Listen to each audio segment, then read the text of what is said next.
Sephiroth.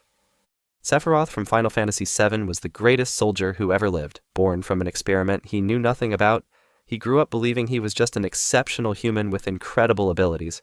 He became a war hero, dedicated to protecting innocent people. Children looked up to him. Soldiers wanted to be him. He represented strength and duty. Then came the mission to Nibelheim. Sephiroth discovered files revealing he was created in a lab using cells from an ancient alien entity called Jenova. Not only was he not human, but his entire existence was an experiment. The woman he thought was his mother was actually a 2,000-year-old alien parasite that once tried to destroy the planet. Sephiroth's entire identity was built on being the noble protector. When he learned that Foundation was a lie, he inverted completely. The same drive that made him protect people became an obsession with destroying them. He couldn't process being ordinary, so he decided to become a god. The heroic nature that defined him became the source of his villainy. But since he becomes the main antagonist, we're putting Sephiroth in C tier. Bloodhound. Bloodhound from Apex Legends is the last survivor of a culture that valued harmony with nature over technological progress. They were raised by their uncle Artur in the old ways, respecting the hunt, honoring the slain, living in balance with the natural world. Their people had traditions going back generations, a cultural heritage that connected them to their ancestors. But industrialization destroyed their homeworld. Corporations poisoned the environment their people held sacred, making the old ways impossible to practice. One by one, their people either died from the pollution or abandoned their traditions to survive in the new world. Bloodhound and Artur were among the last holdouts. During what should have been a routine hunt, Bloodhound's eagerness caused an avalanche that killed Artur. In trying to prove themselves worthy of their heritage, they destroyed their last connection to it. Now they're completely alone, the final person who remembers how things used to be. They're fighting to honor traditions in a world that's moved on completely. Every match in the Apex games is funded by the same corporations that destroyed their culture, so we're putting Bloodhound in C tier. Senua. Senua from Hellblade experiences severe psychosis in 8th century Celtic Britain, where mental illness is seen as either divine blessing or demonic curse. She hears voices constantly, some helpful, others cruel, all relentless. Her condition makes her see the world differently, often in disturbing ways, but also gives her unique insights others miss. When Northmen raiders brutally kill her lover Dillion, Senua's guilt and psychosis convince her his soul is trapped in hell. She believes it's her fault he died, that her curse brought misfortune to someone she loved. So she embarks on a journey to the Norse underworld to rescue his soul, carrying his severed head in a bag.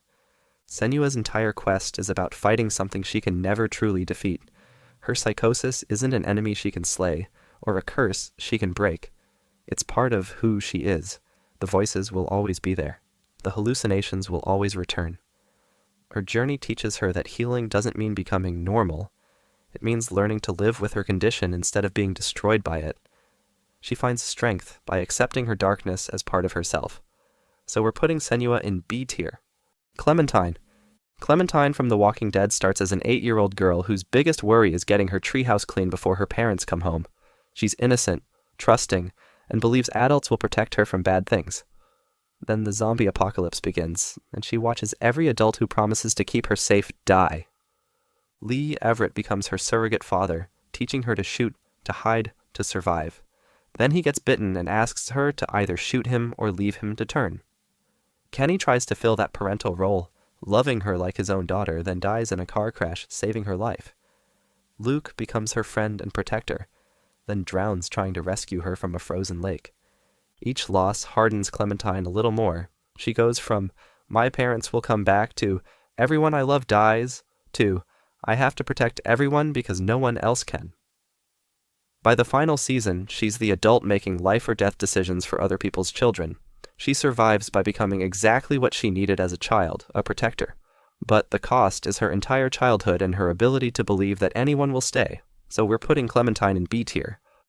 Zagreus. Zagreus from Hades has spent his entire life trying to escape his father's realm, dying over and over in the attempt. But the endless deaths aren't what make him tragic. It's the lie that drives his desperation to leave. Hades told him that his mother Persephone abandoned them because she didn't love them enough to stay. Zagreus grows up believing he's fundamentally unlovable, that something about him drove his mother away. Every failed escape attempt reinforces this. He's not just failing to leave, he's proving he's not worth loving enough to succeed. The rejection from his father, combined with his mother's supposed abandonment, leaves him feeling worthless.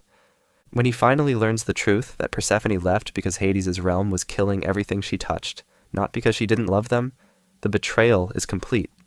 His father chose pride over his son's well-being, letting Zagreus believe he was unwanted for years.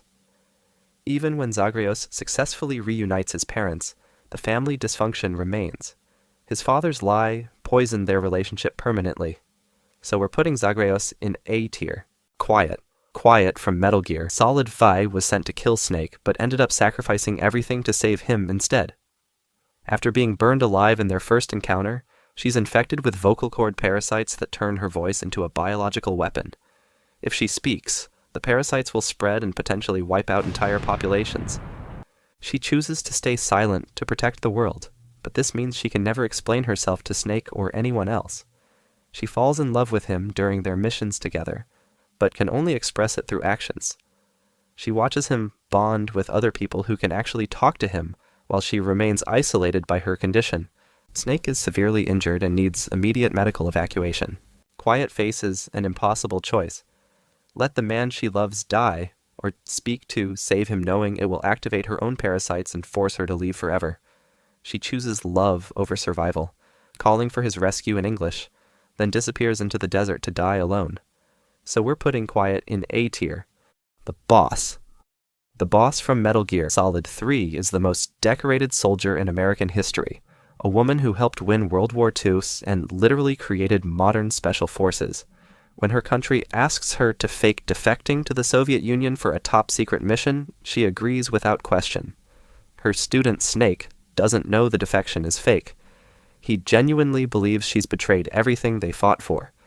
The mission goes wrong when the nuclear weapon she's supposed to steal gets used, killing innocent people. The US government panics and decides the boss is too dangerous to bring back alive, even though she followed their orders perfectly. They send Snake to kill her. The boss's final battle with Snake isn't about trying to win, it's about completing her mission by letting him kill her. Her last words are a secret confession that only he will understand. So we're putting the boss in A tier. BT-7274. BT-7274 from Titanfall 2 starts as standard issue military equipment, following protocols and completing objectives. He's assigned to pilot Jack Cooper after his original pilot dies, and their partnership begins as pure tactical necessity. But through their shared experiences, BT begins to develop something that goes far beyond his programming. He learns humor from Jack, making jokes and observations that show genuine personality emerging. When they get separated during combat, BT's desperate attempts to reunite aren't about mission parameters. They're driven by something resembling friendship and loyalty. He starts making decisions based not just on tactical efficiency, but on protecting Jack specifically. In the final mission, BT makes the ultimate sacrifice. With the facility collapsing around them, he throws Jack to safety while staying behind to manually detonate a nuclear device. His last words, "Trust me," mirror the promise Jack made to him at the beginning, so we're putting BT-7274 in S tier.